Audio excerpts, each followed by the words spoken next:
Gujarat টাইটান্সের bowling আক্রমণের অন্যতম ভরসা ছিলেন কাগিসো রাবাদা।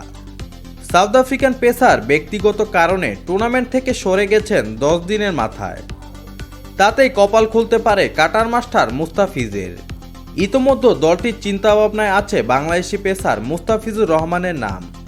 ভারতীয় গণমাধ্যমের খবর, চলতি মৌসুমে রাবাদা যদি আর না ফেরেন তাহলে একজন বিদেশি খেলোয়াড় দলে টানতে পারে ফ্র্যাঞ্চাইজিটি।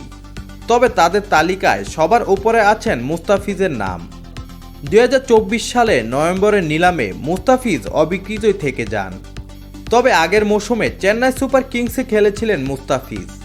9 ম্যাচে শিকার করেছিলেন 14টি উইকেট। রাবাদা আইপিএল থেকে সরে যাওয়ায় সবার নজর এখন বাংলাদেশি পেসার মুস্তাফিজের দিকে। চেন্নাই সুপার কিংসে গত মৌসুমে দুর্দান্ত পারফরম্যান্স দেখিয়ে নিজের কাটারে জাদু দেখিয়েছিলেন তিনি। মুস্তাফিজের কাটার এবং নিখুঁত লাইন আপের জন্য গুজরাটের বোলিংয়ে নতুন এক মাত্রা যোগ দিতে পারে।